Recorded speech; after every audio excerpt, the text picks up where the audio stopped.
Have you ever heard of the adage, be careful what you wish for, because you just might get it? Well, this limited series made me think of that, and how our obsessions can drive us mad, sacrificing everything we have for what we imagine we want. But in the end, the cost exceeds the price. Anyhow, as always, I'm getting ahead of myself. So let's begin today's episode covering a 5-issue run titled Spider-Man, Dr. Octopus, Negative Exposure, published by Marvel in 2003. These issues are a little different than your run-of-the-mill Spider-Man stories. For example, the simple fact that Peter Parker is not even the main character of the story. That role belongs to Jeffrey Hall, a full-time staff photographer that works at, go ahead and guess it, you know where. I'll wait.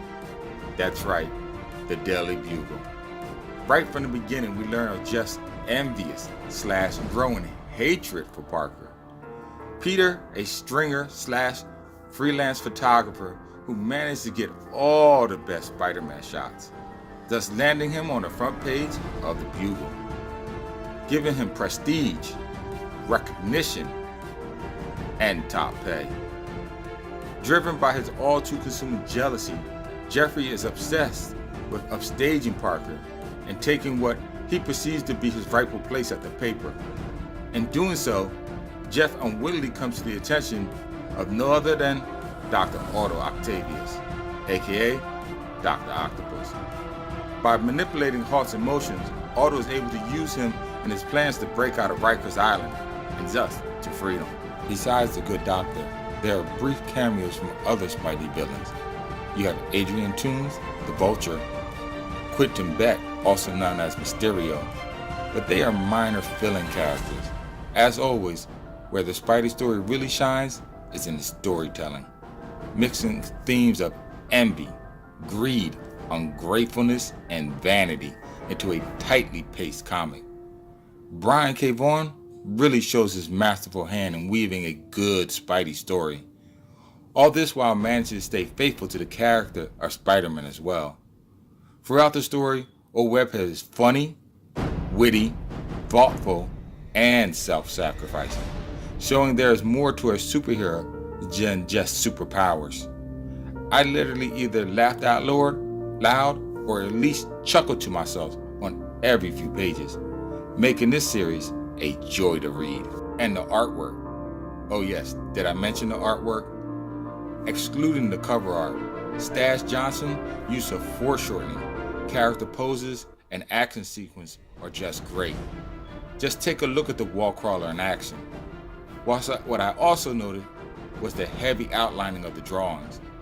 The dark, thick lines really made the characters pop out of the page for me. One particular area of the story I enjoyed was the scene where Otto Octavius and Jeff were corresponding with each other through the thick glass panel of his cell.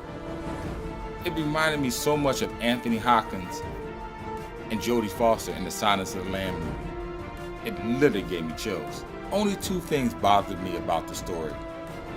One, the way Otto manipulated Jeff seemed out of character for him. I remember Doc, the mad scientist, being so obsessed with his own plans, he barely noticed other minor characters in his surroundings, nevertheless pulling strings in the background in order to make others do what he wanted them to do. I mean, he really played Jeff like a fiddle.